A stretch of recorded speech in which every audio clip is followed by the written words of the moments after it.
Welcome back to Forester Asks Questions. My name's Tom Coates. I'm a chartered forester, and today I'm out on a James Jones and Sons harvesting site, and I'm going to be catching up with John Wright, who's operating the harvester behind me. And if you're on TikTok or YouTube, John is at Logger John.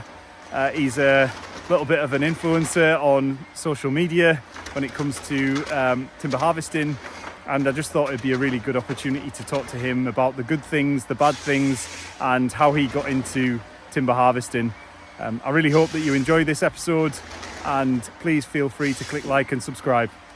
So I'm stood here with John Wright, who's an operator who works for Martin Neve, Even Forestry. John's one of Martin's high producers on a harvester. He's worked for Martin for 3 years, and he's been a really good addition to the team. He's been working on James Jones harvesting sites for a couple of years now, and it's been, he's a really good operator. So I'm out on site today doing a site visit, and I thought I'd take an opportunity just to sort of speak to John and get his thoughts on forestry, how he got into it, and also some of the good things and the bad things about the job. So John, how did you get into forestry? So basically my dad bought a forest about 11 years ago, and with my dad being planned hire for all his life, and obviously I've grown up with machinery and stuff, he bought a harvester and a forwarder and a old skidder, and we were just working away cutting our own timber and producing for James, like for tailor made originally. Yes, yeah. And I've pretty much operated machines since I could walk. Yeah. So it's sort of in the blood. It's in the family. It's in the blood. Yeah. Yeah. And what attracted you to it? Is it something you've always wanted to do? Yeah. Well, my granddad was he had his own forestry business back in like the 80s, and he used to do thinnings for the commission. Right. Skidding out trees with shire horses. And okay. Once he got a bit of money behind him, he went and bought his first county tractor, and he was just hand cutting and skidding them out, cross cutting them at the roadside, and then supplying local mills in the area of County Durham. Ah, right, okay, yeah. And so I guess it's quite hard, I guess, for young people to sort of get into forestry, because it's an industry that's probably not very well publicised at school. Yeah. What are your thoughts for, like, you've got young kids? What are your thoughts for young people? Probably, if you could fetch the kids to work like you could 20 years ago, you would probably get a lot more throughput in the industry. But sadly, you can't do that now. So I would just probably try and look on social media and on the Google and all the rest of it to find if there's any careers going in this industry to get involved, type of thing. What do you think the sort of good things are about working in forestry on the machines and sort of at the sharp end of the industry?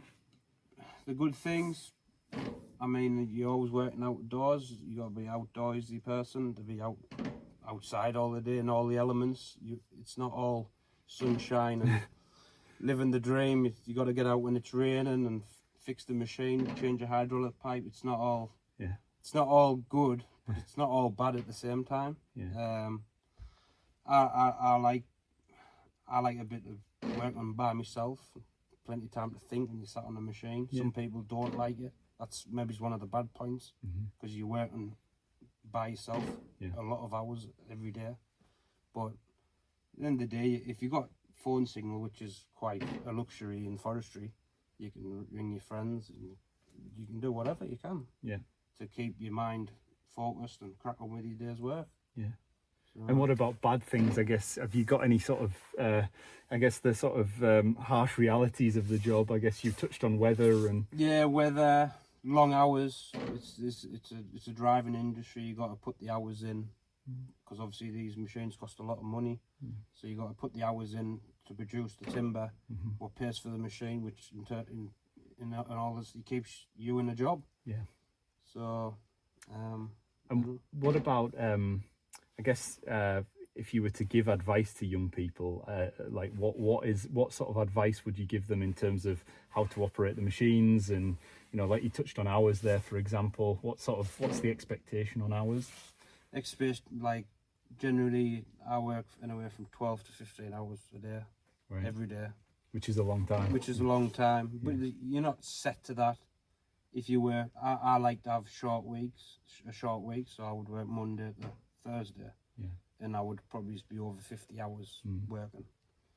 Or you can spread it out and go Monday to Friday, which will give you similar amount of hours, but you haven't worked it in a short period of time. Or you can work Monday to Saturday, whatever suits you. But you need to get the right balance between personal life and going to work every day. It's hard in forestry because you have problems, or you got time scales. Some jobs need cutting in a certain amount of time, so that in turn puts the pressure on the driver to produce more hours, to produce more timber, to get the job done quicker. It's a combination of down management to the driver at the end of the day. That's one of the bad points. And so what is the sort of day in the life of a machine operator like? It's just get up in the morning, plenty of coffee if you drink coffee, or tea. Make sure you got a good bait bag with you with some food in. I'm dying in a minute, so it's not good. Yeah. Hopefully you don't have a problem, breakdowns and stuff. And you can just have it's an easy day, but a hard day, because you're not doing a lot of physical work driving a machine. It's all mentally draining on you. That's maybe one of the biggest things on a machine, is being like mental. These are really sophisticated machines now, aren't they? Yeah, You know, very. And at the same time, it's very easy to drive. Everything's automated. So from first point of cutting, when you cut a tree off, it already knows what it needs to cut out of that whole tree. Where years ago you were looking at the tree, you still have to, if the tree's not good quality, you're overriding it.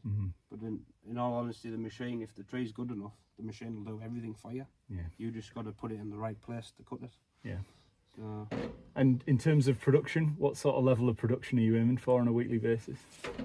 Try and get 1,000 cubic meters. So highly efficient. And that's like for 4 days, or 5 days. 5 days bad week. You can't get that every time, because it all depends on the crop you're cutting. How many products you're cutting in the crop. So, but ideally, I try and get 1,000 cube a week. And then it keeps me in a job, keeps Martin business going. Keeps you in plenty of timber. So, that's the important part. Timber supply. Timber supply. And everything else. Well, thank you very much for taking the time to speak to me, and I'll leave you to it. Nice, well done. Perfect.